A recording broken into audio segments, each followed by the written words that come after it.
Good evening, this is Mrs. Boland, and we are still working on our review.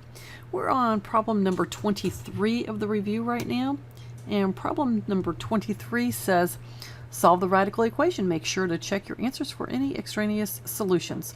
And the equation looks like this. It says it's the square root of 4x plus 3, there we go, is equal to 2x. Okay, so there we have it. If I'm going to skip some of the basic steps, if you need to, go back to problem number 22 to review if I do something that you're unsure about. Okay, so the step one is going to be simply to square both sides. So when I square both sides, my radical here disappears, so I end up with 4x plus 3 is equal to 2x squared, okay, and that's going to equal to 4x squared. So now what we're going to do is we're going to bring everything over to one side of the equation, and I want my a to be positive. So I'm going to go ahead and subtract 3 from both sides and subtract my 4x from both sides, so that I actually end up with 0 on the left hand side, and I have 4x squared minus 4x minus 3 going in proper order. So to rewrite the equation, I end up with 4x squared minus 4x minus 3 equals 0. So that is the first step in how we solve this. Now the next thing I want to do is let's just see if we can go ahead and factor this. So if we can factor it, I'm going to use the slide, multiply, and divide. So I'm going to slide my 4 on over. I'm going to go negative 3 times 4 gives me a negative 12. So then I have x squared minus 4x minus 12 equals 0. And we will factor. And we'll put our x there, and our factors for 12 look like this. So for 12 we end up with 1 and 12, 2 and 6, 3 and 4. Now you'll notice that our end sign is negative. So that means I have to have opposite signs. So I have a positive and a negative. Because my center sign there is negative, I know the larger of the two factors, something on this side over here, will end up being the negative value, okay? So I need to take this value right here and subtract this value right here and see if we get a 4. So if I go 12 minus 1, I get 11. That's not 4. Then I go 6 minus 2 is, guess what? That is 4. So that is my factor. Now remember, I said I want, because this is negative there, I want my larger of the values to go to the negative location. So that's going to be the 6. It's going to go right here. And then my 2 will go right there. Now that was my slide and multiply. Now I have to divide. And I divide back through by the number that I multiplied by, which is 4. So I'm going to divide through by 4 on both of these. I'm going to slide up just a little bit. And because neither one of these reduced to a whole number, that means I take the denominator and I put it up in front of the x as a coefficient right there, okay? So my factors look like this. 4x plus 2 times 4x minus 6 equals 0. So those are my factors, okay? So now we're going to set each factor equal to 0 and solve. And we have 4x plus 2 equals 0.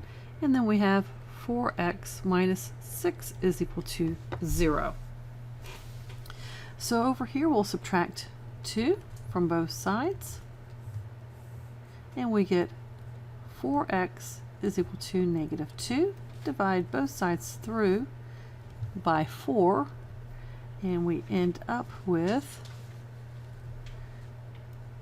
x is equal to negative 1/2.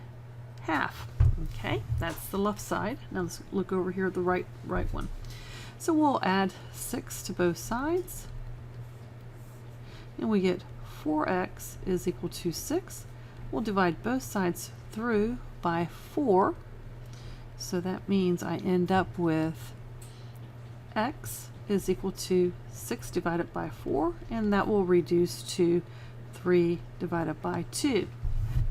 Now I need to go back up and I need to plug these back into the original equation that we had right here. Okay, whoops, if I can get this right here. Okay, so this is our original equation, and so we will plug those answers back in and check to see whether or not they hold true or if we break any rules. Okay, so sometimes the math works out this way, but it doesn't work in the check. So now we're going to check to make sure both of these solutions are valid in our domain. Okay, so our problem looked like, let's see, this is number 23. So 23 looks like this. It is the square root of 4x plus 3, and that must equal 2x. So the key thing we have to do is, because this is an even number, it's an even index, we know that we have to have a positive number underneath the radical. Okay, no negative numbers allowed underneath the radical. So with that said, first we're going to look at x is equal to -1/2. So we're going to look at x equals -1/2, and so that's going to be the square root of 4 times -1/2 plus 3. And does that equal 2 times -1/2? That's the question. Well, 4 times -1/2 is -2, right? And so we end up with the square root of, again, 4 times -1 is -4 divided by 2 is -2 plus 3. And that is equal to, in this case, -1. And so we end up with the square root of of 1. Does that equal -1?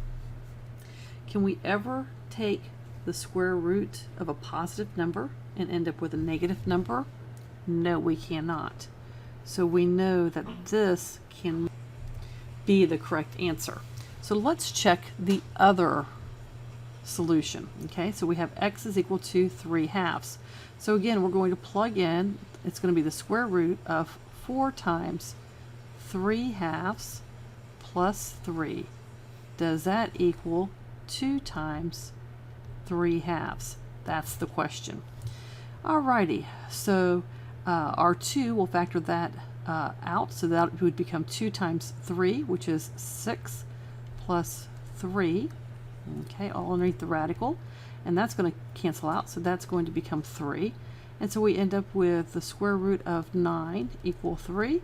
Sure, we can have the square root of 9 will equal 3, so that checks. So the only valid solution for this problem is right here, that x is equal to 3/2.